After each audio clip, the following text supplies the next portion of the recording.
Bonjour à tous, je m'appelle Emmanuelle Richely et j'ai soutenu ma thèse en décembre 2021, intitulée Approche expérimentale et numérique combinée pour mieux comprendre la relation structure-propriété mécanique au sein des fibres et faisceaux de lin. Le lin est une plante très ancienne puisqu'elle était déjà utilisée il y a quelques milliers d'années pour des applications textiles. Et dans les dernières décennies, son potentiel à être utilisé comme renfort pour des applications composites a été mis en avant face à un contexte de prise de conscience environnementale grandissante. En effet, il apparaît comme une alternative de choix à d'autres fibres synthétiques comme la fibre de verre par exemple, notamment grâce à des propriétés mécaniques spécifiques comparables et des avantages écologiques démontrés par analyse de cycle de vie. Ce sujet est d'importance en Europe et tout spécialement en France qui est le premier producteur mondial de fibres de lin. Et c'est dans ce contexte-là que le projet Interreg Flower a été lancé en 2018.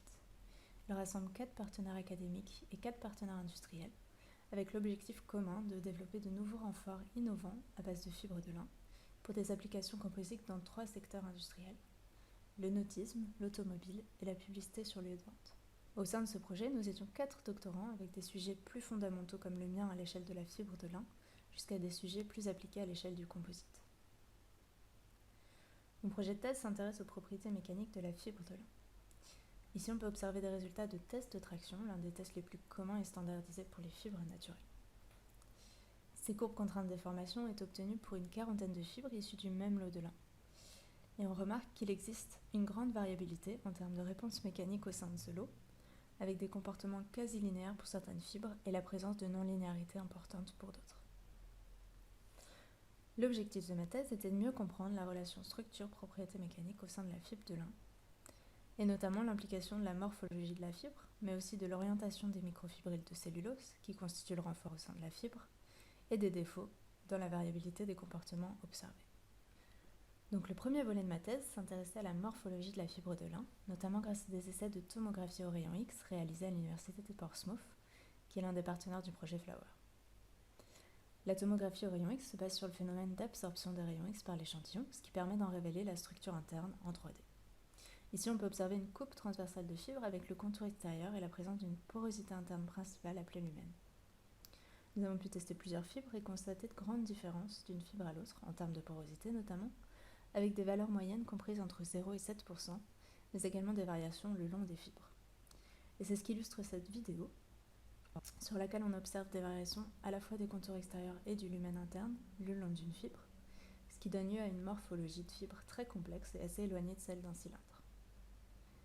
Et pour connaître les conséquences au niveau du comportement mécanique de ces morphologies complexes, on s'est basé sur ces volumes 3D pour bâtir un modèle par la méthode des éléments finis.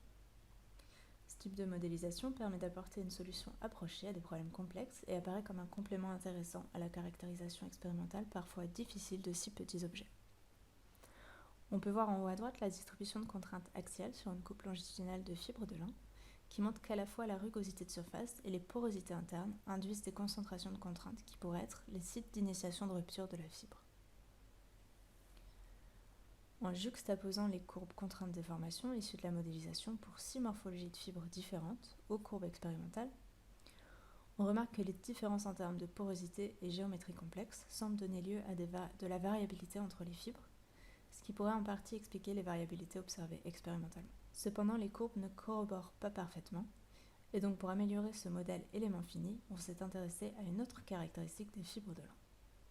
Cela constitue le deuxième volet de ce projet, durant lequel on a observé l'orientation des microfibrilles de cellulose au sein de la fibre et leur possible réorientation pendant un test de traction, en réalisant des expériences de diffraction au rayon X sur la ligne swing du synchrotron soleil, sur différentes fibres contrastées en termes de quantité de défauts. À titre d'exemple, ceci apparaît sous forme de zones claires en microscopie lumière polarisée, comme vous pouvez le voir pour les fibres A4 et A5. En dessous, on aperçoit un diffractogramme avec les tâches de diffraction de la cellulose cristalline. Et à partir de leur largeur, on peut estimer un angle microfibrillaire et suivre son évolution pendant un test de traction jusqu'à la rupture de la fibre. En réalisant ces expériences sur plusieurs fibres contrastées en termes de quantité de défauts, on a remarqué une corrélation entre le MFA, l'angle microfibrillaire, à la fois initial et final avant rupture, et la proportion de défauts. Donc plus il y a de défauts le long des fibres, plus l'angle microfibrillaire à la fois initial et final est important, et plus l'angle microfibrillaire initial est important, plus le réalignement dans l'axe de la fibre sera important. Le dernier volet de ma thèse s'intéressait au mécanisme d'endommagement au sein de la fibre de lin, grâce à des essais de traction in situ couplés à 2 techniques différentes. La première, c'est l'utilisation d'une caméra ultra rapide grâce à une collaboration avec l'École centrale de Nantes, ce qui a permis d'obtenir des séquences de rupture pour différentes fibres, contrastées en termes de quantité de défauts, comme vous pouvez le voir sur l'exemple ci-dessous. On a ainsi pu mettre en lumière différents scénarios de rupture de fibres, avec des ruptures purement transverses dans certains cas, ou incluant des propagations de fissures longitudinales dans d'autres. Cependant, ces essais nous donnent seulement une information surfacique, et donc pour aller plus loin, on a réalisé des essais de tomographie au rayon X sur la ligne ID19 du synchrotron ESRF à Grenoble, qui ont permis d'observer la structure interne et l'implication des porosités dans les mécanismes d'endommagement. Ici, on peut observer un exemple avec des coupes longitudinales d'une fibre de lin à différents stades de l'essai de traction, et une rupture qui intervient dans une zone de porosité plus importante, correspondant à un défaut observé en microscopie lumière polarisée. Ces travaux de thèse ont mené à plusieurs perspectives de travail. La première serait d'améliorer le modèle élément fini en incluant d'autres phénomènes comme la viscosité, plasticité ou encore les mécanismes d'endommagement observés expérimentalement, ce qui pourrait servir de base à un modèle multi-échelle jusqu'à l'échelle du composite. Il serait également intéressant d'inclure d'autres types de sollicitations mécaniques dans différents environnements qui reflètent les conditions d'utilisation des futurs composites. Et enfin, il serait d'intérêt de mieux comprendre l'origine des défauts dans les fibres naturelles, afin de pouvoir optimiser la sélection variétale et les procédés d'extraction des fibres en conséquence.